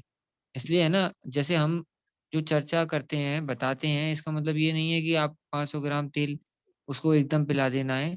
तो उसको अवस्था कैसी है, उसका बल कैसा है, कितनी बार वो दस्त गया है, तो ये सब चीज़ें अ, आप चिकित्सक के परामर्श से पूछ सकते हैं। आप मुझसे भी व्हाट्सएप करेंगे तो कुछ मैं नंबर आपको शेयर करूँगा इसमें। तो जैसे सफ़ेद दस्त हैं बच्चों को, तो उसमें एक छूत से पैदा होने वाला एक इश्चेरिया कोलाई नामक जीवाणु होता है, जो घातक रोग है। यदि समुचित उपचार ना हो तो 24 घंटे में ही बछड़े की मृत्यु हो जाती है, बछड़े-बछियों की। तो ये रोग अधिकतर 1 माह तक बच्चों को होता है और यह रोग जब उत्पन्न होता है तब नवजात पशुओं को जन्म के तुरंत बाद खीस न पिलाई गई हो या किसी कारणवश बछड़ों में रोग अवरोधक शक्ति कम हो गई हो, तो ये ऐसा होता है। इनको कम या अधिक दूध या आहार पिलाने व खिलाने तथा गंदे बर्तनों में दूध देने से, गंदे तथा बहुत ठंडे पाड़े में बिना बिछावन पर रखने पर भी ये बीमारी उनको लग जाती है। तो इस अवस्था में ध्यान देना है और रोग के प्रारंभ में बुखार आता है, भूख कम लगती है, बदहज़मी हो जाती है। कुछ समय बाद पतले दस्त अ, आने लगते हैं और तेज़ हो जाते हैं। दस्त गंदे, सफ़ेद, हल्का पीलापन लिए झागदार होते हैं, जिनसे विशेष प्रकार की बदबू आती है। रोग लगते ही बच्चा दूध पीना छोड़ देता है और उसे बेचैनी होने लगती है तथा लगातार दस्त से कमज़ोर हो जाता है। तो इसमें क्या है कि इसकी बचाव व रोकथाम के लिए बच्चों को पर्याप्त मात्रा में खींच पिलाएँ व गंदगी से बचाएँ। रोग मालूम होने पर तुरंत पशु चिकित्सक की सलाह लें और इसमें सल्फा मेजाथीन 5 ग्राम की गोली 3 बार खुराकों में बाँटकर, मतलब 5 ग्राम की गोली को 3 खुराक में बाँटना है उसे और उसको सुबह, दोपहर, शाम देने से लाभ होगा। और विभिन्न प्रकार की इसमें गोलियाँ हैं जैसे टेरिमाइसिन, ओरिप्रिन, साल्कोप्रिम, ये चिकित्सक की सलाह से आप इनको कर सकते हैं और चावल के माँड में नमक मिलाकर खिलाने से भी आराम होता है। और हम एक आखिरी उसमें हम, जैसे कि ठंड है, साधारण ठंड लगती है तो उसके बारे में हम अभी चर्चा कर लेते हैं। फिर आगे की चर्चा फिर बाद में आगे के सत्र में करेंगे। तो जैसे बदलते मौसम में क्या है कि जो पशु कमज़ोर हैं, उनको ठंड लग जाती है। तो उसमें क्या है, नाक से, आँख से पानी आना, भूख कम लगना, शरीर के रोएँ खड़े रहना, पशु का काँपना आदि प्रमुख लक्षण हैं। छोड़ देने पर पशु ठाँसता है और श्वास गति भी तेज़ हो जाती है व ज्वर हो जाता है। ध्यान न देने पर पशु को निमोनिया हो जाता है, अतः आवश्यक है कि पशु को आरंभ में ही हम ध्यान दें। इसके लिए गुड़ व गुनगुना पानी बार-बार देना फ़ायदेमंद होता है। अजवाइन, सेंधा नमक व अदरक की बराबर मात्रा को गुड़ के घोल में पकाकर काढ़ा बनाकर पिलाना अत्यधिक लाभदायक है। हरी तुलसी की 1 मुट्ठी पत्तियाँ तथा कुछ काली मिर्च डालकर काढ़ा बनाना भी लाभकारी है। सरसों के तेल में कपूर डालकर पशु की मालिश करनी चाहिए। तो ये इसकी सामान्य वो है, कुछ उपचार हैं जो हमें ध्यान देने चाहिए, जिससे कि हम अपने पशुओं को चिकित्सक के रूप में ठीक रख सकते हैं। ऐसे बहुत सारी अभी कई बीमारियाँ हैं, उनके बारे अब जैसे देखिए कि हम बच्चियों को सामान्य देखभाल और उसका प्रबंधन कैसे करें? तो ये हमें देखना है। अब इसमें जैसे कि 2 ब्याई हुई अ, ब्यांत के बीच का अंतराल कम करने तथा गाय को समय पर गर्भ धारण करने हेतु क्या देखभाल करनी चाहिए? इसके लिए उनको देखिए गौपालन के जो व्यक्ति हैं वो अधिक से अधिक लाभ लेना चाहते हैं। लेकिन ये है कि गाय हर समय अधिक समय तक दूध देती रहे तथा इनसे अधिक से अधिक बच्चे प्राप्त किए जाएँ, तो ऐसी अवस्था में कुछ ध्यान देना होगा। तो क्या है कि गाय प्रत्येक साल ब्याती रहे, ये तभी हो सकता है और जो उसका एक बार ब्याने के बाद फिर जब वो दोबारा ब्याएगी, तो अ उस समय का जो अंतराल है, उस पे हमें ध्यान देने की ज़रूरत है। क्योंकि अ, अगर व्यक्ति चाहता है कि वो दूध अच्छे से दे, गौपालक चाहता है कि वो दूध अच्छे से दे तो उसके लिए उसे कई विधि और कुछ नियमों पर ध्यान देना चाहिए अ, जो उसका सिस्टम है, जो उसकी व्यवस्था है, उधर ध्यान देना होगा। तो जिस तरह से शोध हुई हैं उनके ऊपर, तो जैसे 2 ब्यांत के बीच का अंतराल बहुत कम अथवा बहुत अधिक, दोनों ही ठीक नहीं है। यदि गाय कम दूध देने वाली न हो, तो उसे साल भर से पहले नहीं ब्याने देना चाहिए।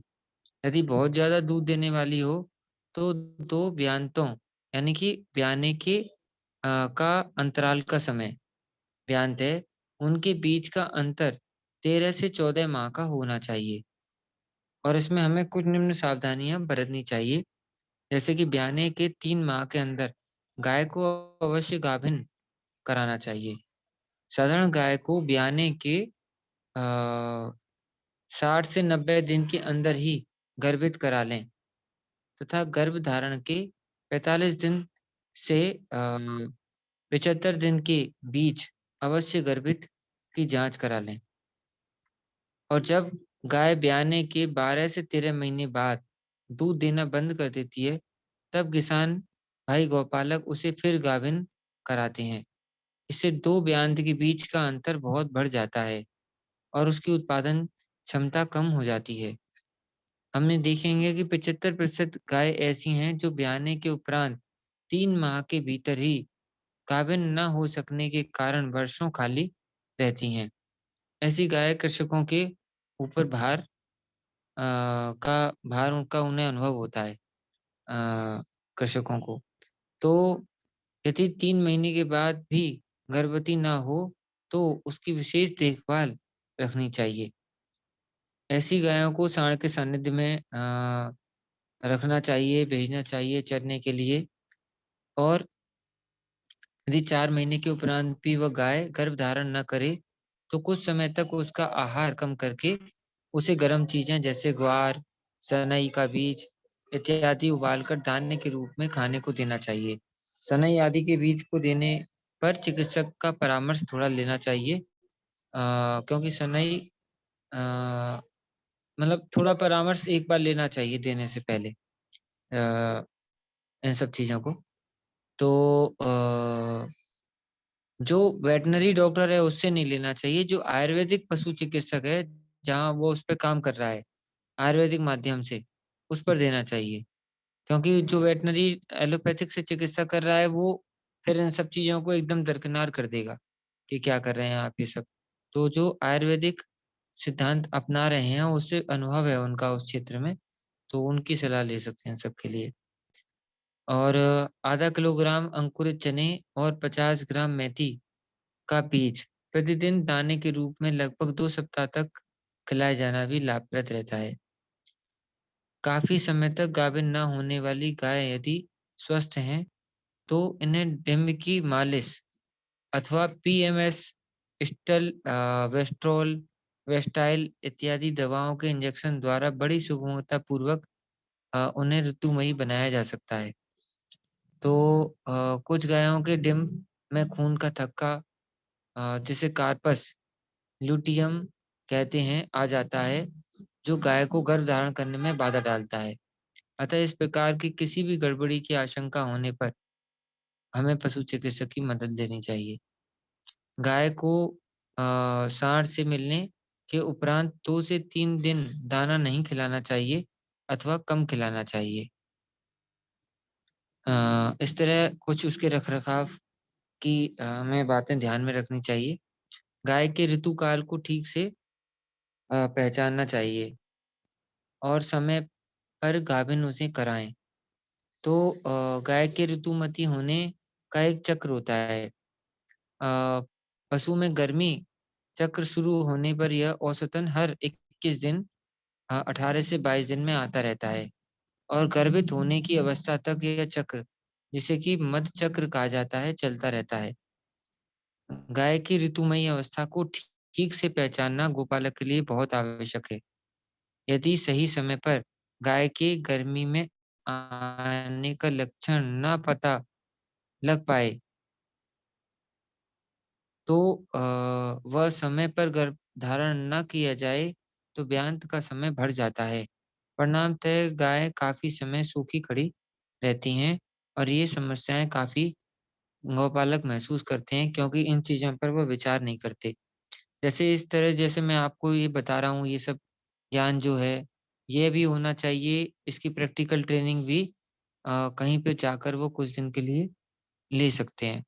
तो उन्हें प्रॉपर 10-15 दिन की वो ट्रेनिंग ले लेंगे, तो बहुत कुछ अच्छा ज्ञान हो जाता है। प्रशिक्षण हर चीज़ के लिए आवश्यक है। तो और कई सारी पुस्तकें भी इसमें रख सकते हैं उनके रख-रखाव के लिए ज़रूरी हैं। तो वह मैं आपको साझा कर दूँगा कि कौन-कौन सी पुस्तकें वो इसमें रखें अपने पास में, जितनी मुझे जानकारी है और मैं और अपने पशु चिकित्सकों का भी नंबर दे दूँगा, जिनसे आप पूछ सकते हैं कि और कौन-सा शास्त्र या अपने पास हमें रखना चाहिए। तो जैसे ही कि गर्मी के लक्षण पशु के व्यवहार और प्रजनन अंगों में आए परिवर्तन द्वारा हम पहचानते हैं, तो इस प्रकार के जो साँड़ है, उसका भी पता लगाया जा सकता है। जैसे गायों को उनकी गर्मी लक्षण के आधार पर 3 भागों में बाँटा जा सकता है। कड़ी गर्मी वाले पशु जिनमें गर्मी के लक्षण बहुत ही स्पष्ट होते हैं, बीच की गर्मी वाले पशु और मूक गर्मी, जो जिनमें ज़्यादा इस प्रकार की अवस्था प्रकट नहीं होती है। तो गर्मी के लक्षणों की तीव्रता में मध्यचक्र के समय के साथ-साथ परिवर्तन होता रहता है। तो हमें उसको देखना है कि वह किस प्रकार का परिवर्तन है। जैसे कि इसकी प्रथम अवस्था जो होती है, उसमें पशु अन्य पशुओं से अलग रहने लगता है। चारा खाना बंद कर देता है, ज़ोर-ज़ोर से रेंकता है, इससे पशु दूसरे पशु को चाटता है और उसकी योनि से म्यूकस का स्राव होने लगता है। स्राव साफ गाढ़ा होता है और इस प्रकार की कई सारी समस्याएँ होने लगती हैं। तो योनि से संबंधित कुछ और समस्याएँ भी होने लगती हैं। तो वह प्रथम अवस्था में है। गर्मी की मध्यावस्था में यह अवस्था अति महत्वपूर्ण है। इसके द्वितीय अर्ध भाग में गर्भधारण किया जाता है। यह अवस्था लगभग 10 घंटे तक रहती है। इस अवस्था में पशु उत्तेजित होता है और अन्य पशुओं में रुचि दर्शाता है। जैसे-जैसे यह अवस्था बढ़ती जाती है तो वह दूसरे पशु के नज़दीक आना चाहता है और मतलब इसी तरह की प्रक्रियाएँ होती हैं। तो इस अवस्था में पशु ज़ोर-ज़ोर से रमाता भी है और भग व श्लेष्मा झिल्ली की लाली अधिक बढ़ जाती है या भग पर सूजन आती है, शरीर का तापमान बढ़ जाता है, भग से स्राव बहुत अधिक बढ़ जाता है, स्राव पतला, पनीला तथा इसकी धारियाँ भग से लटकती हुई दिखाई देती हैं तथा श्लेष्मा जब गिरती है, तो बीच में टूटती नहीं है। वह भग से ज़मीन तक लटकती हुई दिखती है, इस अवस्था में। तो ये हम देखेंगे तो हमें ये सब विभिन्न अवस्थाएँ हमें पता चलेंगी। तो हम इसके लिए जागरूक हो सकते हैं। गर्मी की अंतिम अवस्था में पशु कम रमाने लगता है। भग व श्लेष्मा झिल्ली की लाली कम हो जाती है। भग पर सूजन बढ़ जाती है। भग से स्राव बहुत बढ़ जाता है तथा श्रावण व अपारदर्शी हो जाता है। और मादा नर पशु के प्रति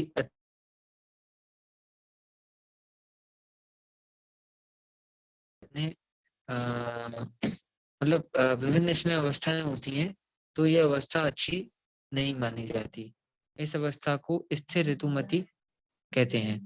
इस स्थिति में ऋतुमती पशु की बाहरी योनि के एक विशेष जगह पर थोड़ा सा फुलाव आता है। और इसमें बहुत सारी चिकित्सकीय अवस्थाएं आती हैं, तो वह हमें थोड़ा सा और अध्ययन का विषय है, वो हमें देखनी होंगी। और योनि में एक साफ शीशे जैसा पारदर्शक रस्सी जैसा तीक्ष्ण गिरता है, पदार्थ गिरता है और पशुओं के विशेषकर बैठने पर यह द्रव साफ दिखाई पड़ता है। इस प्रकार की अवस्थाएं देखने को मिलती हैं। तो कुछ और इसमें बातें भी हैं जो पशु के रख मतलब गर्भाधान से संबंधित हैं, गर्भ की अवस्था से, तो उन पर फिर हम और बात करेंगे। क्योंकि ये विषय थोड़ा बड़ा है। गर्भवती अवस्था का जिस तरह चिकित्सा का विषय है, उसी प्रकार का ये भी विषय है, तो प्रयास करेंगे कि अगली बार हम इसको कवर कर लेंगे। तो इस बार ये इतना मुझे लगता है हो नहीं पाएगा, तो अभी हम इसे यहीं पर समापन करते हैं। बड़ा एनवायरमेंटल इशू है। जी जी जी, ये एक बहुत बड़ा एनवायरमेंटल इशू है और इसको इस लेवल पे ले जाके ना इसको रखना चाहिए। जी जी जी दीपक जी, बिल्कुल। तो आपका इसमें क्या कहना है, आप इस पे ये थोड़ा अपने विचार रखिए प्लीज। जी दीपक जी, इस पे क्या है कि जो हमारा नंदी है उसके लिए हमने थोड़ी अभी चर्चा की थी कि नंदी का महत्व हमें समझें और कैसे उसके आर्थिक महत्व को समझें। उसका चिकित्सकीय महत्व भी है और उसका हर तरीके से वो मतलब गाय के समान समकक्ष खड़ा हुआ है। वो किसी भी रूप में वो कम नहीं है। तो वो विभिन्न प्रकल्पों पे उसकी हमने चर्चा की थी नंदी के। और विभिन्न तकनीकों का भी जो प्रयोग हो रहा है, उससे भी हम टीम के माध्यम से लोग ज्यादा से ज्यादा जुड़ेंगे तो उसको ज्यादा अहमियत समझ में आएगी लोगों को नंदी की। और दूसरा जो आपने तो बताया जी एक चीज और ऐड करना चाह संवर्धन रहा हूँ का इसमें, काम, तो तो उस मैं भूल संवर्धन जाऊंगा। के काम में बिल्कुल भी मतलब जो अप्राकृतिक तरीका है जिसे लोग बहुत आसान समझते हैं, उसमें क्या है ना, जैसे आजकल मनुष्यों में भी लोग एक विवेकहीनता दिखाने लगे हैं कि अ, हाँ हाँ इसमें, हाँ एक एक मिनट दीपक जी, है ना। हाँ हाँ दीपक जी, आवाज कट रही है आपकी। हाँ लोकेश जी, मैं ये कहना चाह रहा हूँ, जैसे जेंडर रिसोर्स सेंटर होता है ना, जिसको हाँ जीआरसी दीपक बोलते हैं जी, गवर्नमेंट का। मेरी वॉइस आ रही है या कुछ इशू हो रहा है? तो मैं बाद में बात रख सकता हूँ।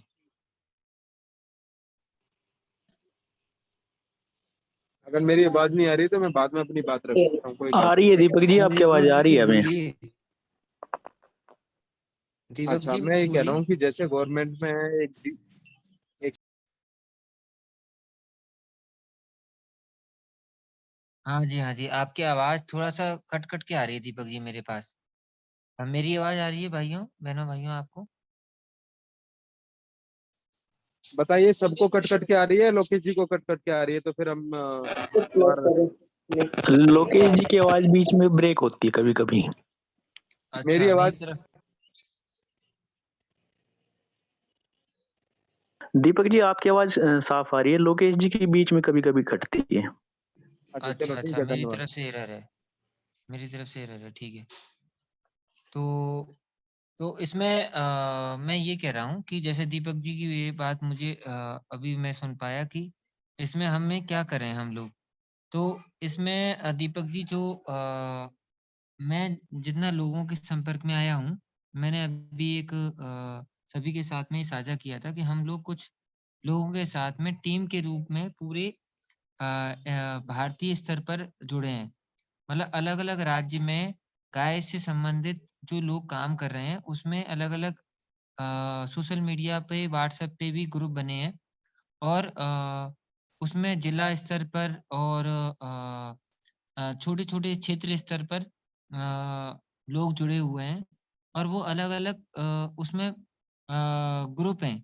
यानी कि अलग-अलग जो गाय की गतिविधियाँ हैं, जैसे कि गाय का प्रशिक्षण की गतिविधि है, संवर्धन की है, गौपालन की है और उसके उत्पाद की निर्माण की है, प्रशिक्षण की है और विक्रय की है। इस प्रकार से विभिन्न गतिविधियों के लोग हर एक जिला स्तर पर जुड़े हैं और कई राज्य स्तर पे इस प्रकार के ग्रुप बने हुए हैं। तो जो लोग भी जुड़ना चाहते हैं, तो वो लोकेश जी मुझे अपना इसमें ना एक नाम काम कर सकते हैं, मैं आप मेरी बात को रिकॉर्ड कर लीजिए, मेरे को एक ना आइडिया आ रहा है। हाँ जी, हाँ जी, हाँ जी।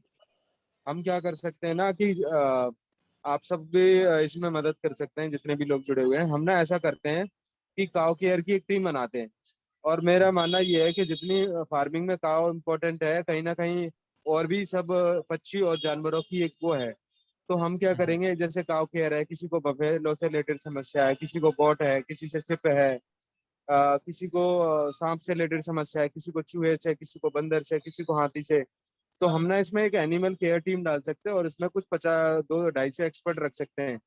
तो उसमें से जैसे कोई हाथी का एक्सपर्ट है, कोई ऊंट का एक्सपर्ट है, कोई बकरी का है, कोई भेड़ का है, कोई सांप का है, कोई कुत्ते का है, कोई बिल्ली का है, क्योंकि कोई मुर्गी का है, कोई मुर्गे का है, क्योंकि ये तो फार्मिंग में तो सब इम्पोर्टेंट है, इकोसिस्टम में सब इम्पोर्टेंट है। हुँ, तो हुँ। इसमें क्या है कि हम अगर इस तरह का हमारे पास कोई केस आएगा कि भाई मेरे यहाँ लंगूर की समस्या हो रही है, बंदर की हो रही है, जंगली सुअर की हो रही है, हिरन की समस्या हो रही है, या हुँ, कोई हुँ। और भी कोई इशू हो सकता है, कहीं हुँ, हुँ। पशुओं की हो रही है, कहीं पक्षियों की हो रही है, कहीं ज्यादा मोर हो रहे हैं, कहीं ज्यादा तोते हो रहे हैं, कहीं ज्यादा मुर्गियां हो गई हैं, कहीं ज्यादा केंचुए हो गए हैं, कुछ भी वट कोई भी हुँ, हुँ। इम्बेलेंस होता है, तो उसके लिए हम एनिमल केयर टीम बना सकते हैं। हुँ, हुँ। और एनिमल केयर टीम में ये पूरा डिवाइड कर देते हैं। फिर एनिमल के बाद ना हम स्पीसीज की अलग बना सकते हैं, बर्ड्स की अलग बना सकते हैं। तो क्योंकि किसी भी फार्मिंग में बहुत तरह के इशू आते हैं और पेस्टिसाइड के लिए कुछ अलग जो इशू होते हैं वो बना सकते हैं। तो फिर हुँ, इसके लिए हुँ। ना कर सकते हैं, लेकिन अभी के लिए हम क्या कर सकते हैं कि एक एनिमल केयर टीम बना देते हैं और एनिमल केयर टीम में सबको जोड़ देते हैं। फिर जैसे जैसे ये टीम बड़ी होती जाएगी, फिर वैसे वैसे उसमें बहुत सारे अलग से वो प्लेटफॉर्म बना दिए जाएंगे। तो मुझे लगता है ये अगर हमारे पास ये एनिमल केयर टीम में 250 लोग हो जाते हैं, जिसमें कि किसी को कुत्ते की भी जानकारी है, कभी फार्मिंग में कुत्ते की भी जरूरत होती है, बकरी की भी जरूरत होती है, भेड़ की भी जरूरत होती है, तो बहुत सारे हैं। और ये कहीं किसी भी माध्यम से, किसी प्लेटफॉर्म से, किसी ऑर्गेनाइजेशन के थ्रू इतना स्ट्रक्चरल काम हो जाए तो सोने पे सुहागा वाली बात हो सकती है, बहुत मजा आ जाएगा। तो स्ट्रक्चरिंग मैं कर सकता हूँ और आप थोड़ा इसमें सोचिए। तो इसके एक्सपर्ट भी हम लेके आ सकते हैं, बकरी के एक्सपर्ट भी हमारे को मिल जाएंगे, डॉग के एक्सपर्ट मिल जाएंगे, सांप के एक्सपर्ट मिल जाएंगे। फार्मिंग में जितनी गाय इंपॉर्टेंट है उतना सांप भी इम्पोर्टेंट है। लेकिन हुँ, हुँ। वो है कि मतलब मतलब कंपैरिजन तो नहीं करना चाहिए, लेकिन मैंने कहने का मतलब है कि सांप को भी इग्नोर नहीं करना चाहिए, कंपैरिजन हुँ, करना हुँ। यहाँ पे गलत है। तो इस तरीके से एक होलिस्टिक बात होगी तो बहुत आनंद आएगा। आप अपने विचार रखिए, मैं अपनी वाणी को विराम देता हूँ। जी, दीपक जी, बिल्कुल आपका हार्दिक अभिनंदन है। आपने एकदम अच्छा विचार रखा है और इसमें क्या है कि जो हमारे साथ टीम है, उसके साथ आप चर्चा करेंगे, तो उनको थोड़ा और मार्गदर्शन मिलेगा क्योंकि अलग-अलग स्तर पे जो टीम बनी हुई है जैसे कि केंद्रीय स्तर पे भी है, क्षेत्रीय स्तरों पे भी है। तो जो क्षेत्रीय स्तरों पे लोग काम कर रहे हैं उनके साथ विशेषज्ञ क्या कर सकते हैं, कैसे एक मतलब एक कोलैबोरेशन करना है, एक साझा करना है अपनी बातों को। इसके बारे में आपसे थोड़ा मैं चर्चा करूँगा कि जो टीम हम इकट्ठा करेंगे जो क्षेत्र में प्रशिक्षण देने वाले लोग हैं या उनकी ख़्याल रखने वाले हैं, चिकित्सा करने वाले हैं, तो उनके साथ में हमारे लोग और विशेषज्ञों को कैसे हम जोड़ें और कैसे उनको बल मिले, इस पे भी एक विचार कर सकते हैं। और आप जैसे भी इसमें आप चर्चा करना चाहेंगे तो मैं आपसे और बात कर लूंगा कि इस चीज को कैसे और बढ़ाया जाए। ये बहुत अच्छा विचार है आपका जी। और आप अपना कुछ कहना चाहें, अभी कुछ विचार देना चाहें कि इसमें कैसे आप उसको बढ़ाना चाहेंगे, या उन लोगों को क्या योजना बनानी है, या अभी भी हम बात कर सकते हैं या व्यक्तिगत भी कर सकते हैं, जैसे आप कहेंगे। अच्छा, और कोई भी विचार रखना चाह रहा है, उनके भी विचार सुनते हैं। हाँ भरत जी कुछ कहना चाह रहे हैं भरत जी।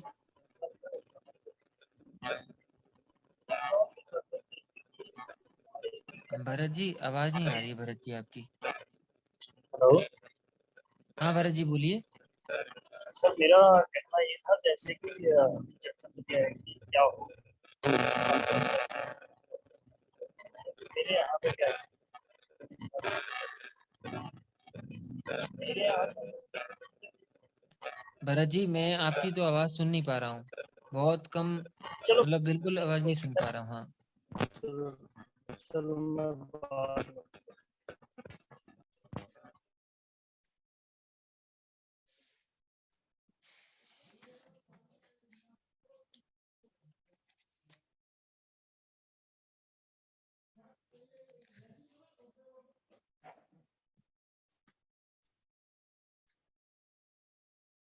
की तरफ भी हमें ध्यान देना चाहिए।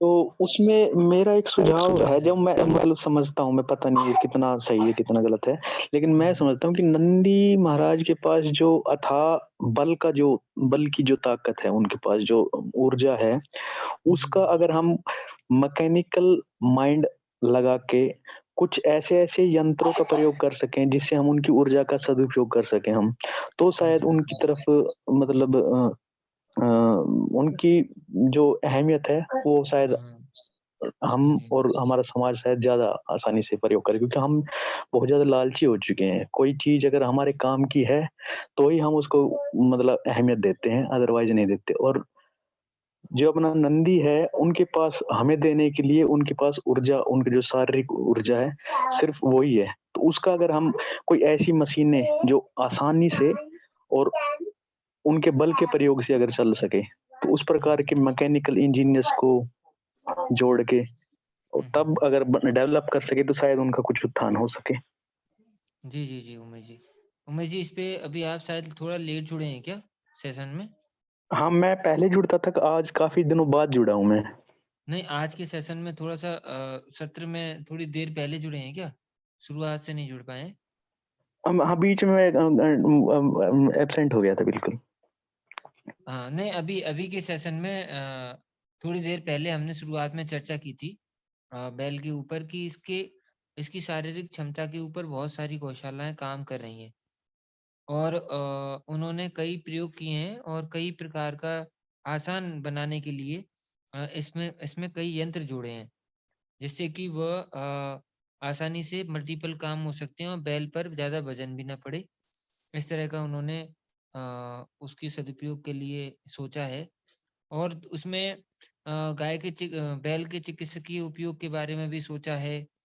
जो उसके मूत्र है उसका क्या चिकित्सकीय उपयोग हो सकता है, उसके बारे में भी कार्य शोध वगैरह हो रहा है।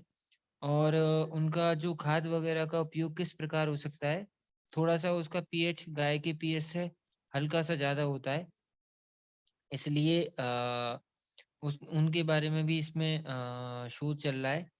तो अ, उससे भी कई प्रकार मतलब उपयोग होने की, अच्छा उपयोग होने की बहुत संभावनाएं हैं।